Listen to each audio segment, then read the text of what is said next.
სასაცილოდ ნამდვილად არ გვაქვს საქმე, უბრალოდ, აი ესეთი რაღაცა, არ ვიცი, ტრაგიკომიკული სიტუაცია მაინც, იმიტომ რომ აი ფაქტობრივად ჩვენ ეხლა ეს სტუდენტებზე არის ლაპარაკი, ხო?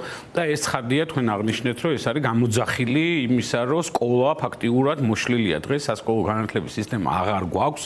ამ ხელისუფლებამ საბოლოოდ დაასამარა, იმ ხელისუფლებამაც დაიწყო ამის პოლიტიკური მიზნებისთვის გამოყენება განათლების სისტემის და ამ ხელისუფლებამ რაღაცა განსაკუთრებულად მაღალ ხარისხში აიყვანა. ფაქტიურად მაღალ ხარისხში კი არ აიყვანა, ხლიანად ფუნქცია მოუშალა ამ სისტემას, სასკოლო განათლების სისტემას და რეალურად დღეს საქართველოში ხდება განათლების სიმულაცია. ეს არ არის განათლების პროცესი, რომ ადამიანები თუ როდესაც გარკვევით ვერ აყალიბებენ საკუთარ აზრს. წარმოიდგინეთ, რაზეა ლაპარაკი? ვერ ლაპარაკობენ ადამიანები. აქ იმაზე კი არის ლაპარაკი, რომ ხო, არგუმენტები ვერ მოყავთ, წერითი უნარები არა, ვერ წერენ.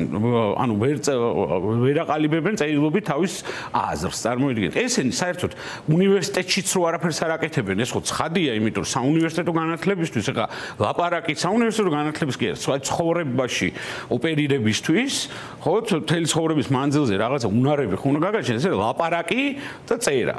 წერა, კითხვა და ლაპარაკი, როცა არის ეს ადამიანმა, ის ცხადია, რომ იმ უნივერსიტეტებშიც არაფერს არ აკეთებს. ერთი მნიშვნელოვანი დეტალიც იყო, ხა ყველაფერი ვერ მოყვებით, რომ თანამედროვე ციფრული ტექნოლოგიების განვითარების მიმართაც შიშებს ავლენენ. ავლენენ სწორედ იმის და იდენტობის დაკარგვის პერსპექტივასაც უკავშირებენ. თუმცა ცხადია, ყველა შედარებით ტექნიკურად გართულებული ოპერაციები, რასაც მოითხოვს ამ ახალი ტექნოლოგია, ეს აჩენს ამ შიშებს, რაც არ არის მათი ბრალი, არის სწორედ იმის ბრალი, რომ ისინი საწყის ჩვევებსაც ვერ იღებენ და ცოდნას ამ სკოლებში. ხო, და ძალიან მნიშვნელოვანი საკითხის, რომელიც ამ კვლევაში ასევე არის, შედარებით ნაწილში წერია, რომ ყველა ამ საკითხთან დაკავშირებით ისინი წუხილს გამოთქვავენ და უნდათ.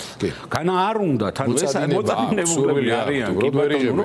უბრალოდ ეს აქვს და ეს ხო არის ჩვენთან, ეს არის კატასტროფა, იმიტომ რომ რეალურად აი რომ ვამბობთ, რომ ეს არის პოლიტიზება სისტემის, ანუ პარტიული პოლიტიკაზე დაქვემდებარება და პარტიის რაღაცა დანაყოფი გახდა სკოლა, ხო? რომ ეს ძალიან ძვირი დაუჯდება ქართულ საზოგადოებას, აი ამაზეა ლაპარაკი, რომ ჩვენმა შვილებმა არ იციან არ აქვთ ელემენტარული უნარები იმისთვის, რომ იცხოვრონ ნორმალურ საზოგადოებაში და თვითონაც იყვნენ თვითრეალიზებულები, ქონდეს ნორმალური სამსახური და ნორმალური ცხოვრება, ხო? ამაზეა ლაპარაკი, რომ ქართული ოცნება იმისთვის, რომ თვითონ ძალაუფლება შეინარჩუნოს, ართმევს ჩვენ შვილებს მომავალს პირდაპირ გაგებით, ხო? ეს იმიტომ, რომ დღეს ამ ბავშვებისთვის, ამ ახალგაზრდებისთვის სხვა რა ალტერნატივას თავაზობს, ხო? სხვა არანაირი ალტერნატივა ჩვენ ქვეყანას არ აქვს. გარდა იმისა, რომ რაღაცნაირად ამ ადამიანებს განათლება მივცეთ, ის უნარები, იმ უნარებით აღჭურვოს და თავი გადაირჩინონ და ამასაც ართმევენ, იმიტომ რომ ხმები მოაგროვონ მერე, ხო? როდესაც შენ ხსნი, აგერ ბატონო ჩემო, უშვებ პროფესორებს, ხო, ჩემი სოლიდარობა მათ და მხარდაჭერა, ხო, უშვებ მართლა კვალიფიციურ პროფესორებს. ხო, თან გამორჩეული სამოქალაქო პოზიციების. ეს ხო მარტო ტექნიკის ან რაღაცა უნარების სწავლა არ არის, არის მათ შორის ღირებულებითი ორიენტირება. როცა სახელმწიფო ასე ეპყრობა ასეთ ადამიანებს, რა როლური მოდელებს თავაზობს ამის ალტერნატივად პარალელურად. ეს პრობლემა. აი ხსნი ადამიანებს, რომლებიც სამეცნიერო გრანტებს იღებენ, რომლებსაც საერთაშორისო ინტერნაციონალიზაციას ახდენენ თელავში იქაური განათლების, ხო, რაღაც საერთაშორისო პროექტებში იღებენ მონაწილეობას, რაღაც უცხოენა იციან ელემენტარულად და ასე შემდეგ, ხო? იქ არიან ადამიანები, რომლებიც ნამდვილად ვერ აკმაყოფილებენ, ხო? ეხლა იმ იმ მოთხოვნებს, რომელიც რეალურად დღეს თანამედროვე პროფესურას უნდა წინაშე არის წაყენებული. ხო, ეს ადამიანები გაუშვეს. სკოლებიდან დახსნეს დირექტორები ასევე სამოქალაქო პოზიციის გამო, აზრის გამოხატვის გამო, ანუ შეუზღუდეს აზრის გამოხატვა და შემდეგ რომ გამოხატეს ადამიანები, ეს პროფესიონალი დირექტორები დახსნეს და დანიშნეს აქტივის წარმომადგენლები, რომლებიც ამ სკოლას ვერ მართავენ. მასწავლებლებს საერთოდ დაუკარგეს ყველანაირი мотивация, რომ განვითარდნენ, ხო, ეს სქემები შეცვალეს, გააუქმეს, მე ეს ხელფასები ისე მისეს ამ ხალხს, რომ საერთოდ პროფესიული განვითარების мотивация თლიანად დაუკარგეს. მასწავლებლებს ასაკეთებინებენ, ხო, აგერ მოგეხსენებათ, რომ იმაში, რა ქვია, ზუგდიდ თუ არ ვწდები, დააწერინეს ისა, რა ქვია, საჩივარი, ეგრეთ წოდებული დანოსი, როგორც 37-იან წლებში, თავის ერთ-ერთ ოპონენტზე, რომელსაც რაღაცა ბატი დაუძახა თუ რაღაცა, ნუ ფოჩო. ხო, ფოჩო.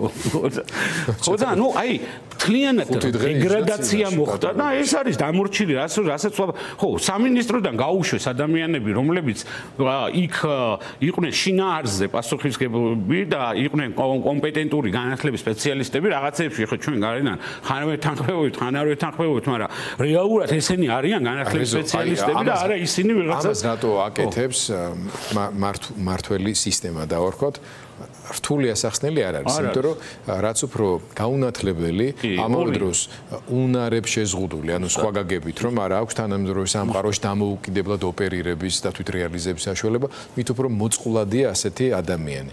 ის ნაკლებად არის მოქალაქე, არის ამ სისტემაზე მიბმული ვიღაცის კეთილნებაზე ადამიანი, ხო? ანუ წმინდა ელექტორალური და ასეთი ტიპის ავტორიტარული რეჟიმებისთვის. რა უნდა უთხრათ ახლა მათ მშობლებს, ჩვენ საზოგადოებას, საით მივექანებით ამ ხრივ, მათ შორის დემოგრაფიის თვალსაზრისითაც, ეს ძალიან მნიშვნელოვანი ფაქტორი არის, რა უნდა გაიგოთ, ქართულ ოცნებას ამას არ უხსნით ხელმძღვანელებს. ის ამას სპეციალურად აკეთებს და არ მგონია მარტო ძალაუფლების შენარჩუნების. გარე ინტერესებსაც ვხედავ მე ამაში, რომ ქართველი ნაკლებად კონკურენტული იყოს, მათ შორის რეგიონშიც რა. აი იმათ რას ეტყოდით? ხო, ნუ ჩაულებრე მშობლებს. მე არ ჩემთვის წარმოუდგენელია, ხო, იმიტომ რომ შენ იყო მშობელი დღეს და არ იყო აი უკიდურესად აღშფოთებული, იმიტომ რომ აქ ლაპარაკი არის ხო რაღაცა იმაზე არ არის საუბარი რომ რაღაცა სიტყვაზე გასაგებია რომ რაღაცა ეს დრაკონული კანონები შემოიღეს სიტყვაზე ჯარიმა დააწესეს 5000 ლარი ძალიან ცუდია გასაგებია, მაგრამ საკუთარი შვილების კეთილდღეობაზეა ლაპარაკი.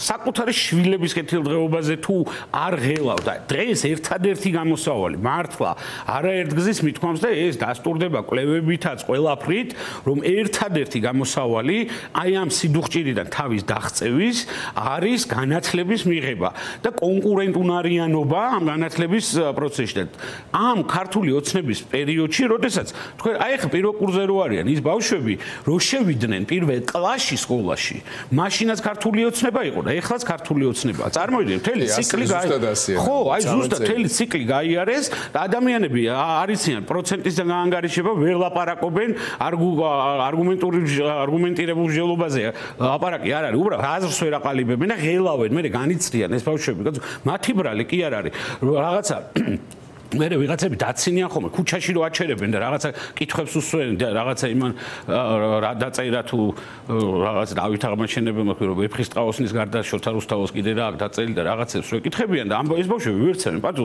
და მე ამ ბავშვებზე რაღაცა ქილიკი მიდის არაფერ შუაში ესენი არ არიან უბრალოდ გახდა ის რომ უკიდურესად ელიტური გახდა ხარისხიანი განათლება ეს სოციალური უფსკრული გაჩნდა და სადაც მილიონრების შვილები და ეს მილიონრები პარლამენტში სხედან ხო მათი შვილები იღებენ საუკეთესო განათლებას, საუკეთესო ევროპულ და ამერიკულ უნივერსიტეტებში მიდიან მერე და მათი მომავალი ისედაც გარანტირებული აქვთ ეხა გარკვეულწილად ხო რომ მათ გონიათ რომ ეხა ეს ყველაფერი შერჩებათ ეხა ეს ფული და ისედაც აქვთ, მაგრამ კიდე უკეთესი მომავლისთვის აი ესეთ კაი განათლებას იღებენ, კაი სამსახურებს, კაი თანამდებობებზე მერე ისინი ინიშნებიან და ეს ადამიანები რომლებიც სოციალურად შეჭირვებულები არიან ხო იმათთვის ხელმისაწვდომი არ არის არც ხო აქ სხვათა შორის წერია ისევ არაფორმალურ განათლებაზე, ხო რომ რაღაც კლუბები, წრეები, სპორტი, სახელოვნებო განათლება, ხო, აი ვიღაცა ბავშვებს არ აქვს საშუალება, ხა ვიღაცები ცეკვაზე, ხელოვნებაზე, ხატვაზე, 1000 სპორტზე დადიან ეს ბავშვებს დაატარებენ ცურვაზე, აუზი ხო გახდა რომ მარტო მილიონერი უნდა იყო რომ აუზე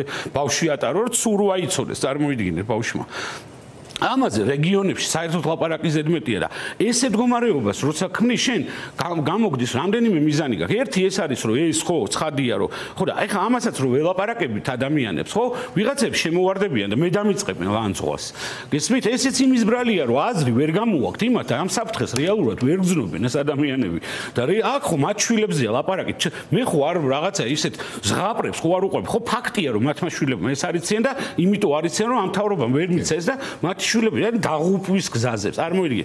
მეორე არის რომ ეს სკოლა მათ უნდა გამოიყენო. ერთი არის მორჩილი მოქალაქეები აწყობთ და ასევე აი ეს რომ გაიქცნენ მერე და იქ შავმუშად იმუშაონ საზღვარგარეთ, ან აქ იმუშაონ.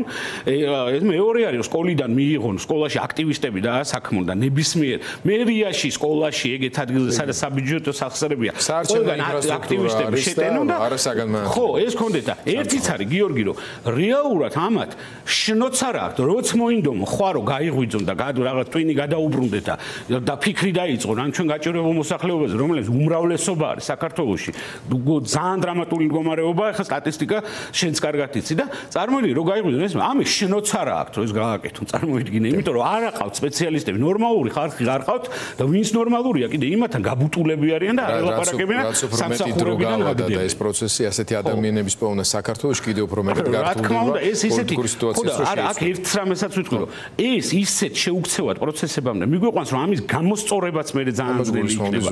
ეს არ არის რომ ხვალ მე უცებ გადატრიალდა და ისე ხალხს ვერ ვიპოვით უბრალოდ რომ ზუსტად ამას რეზო ძალიან დიდი მადლობა კიდევ ერთხელ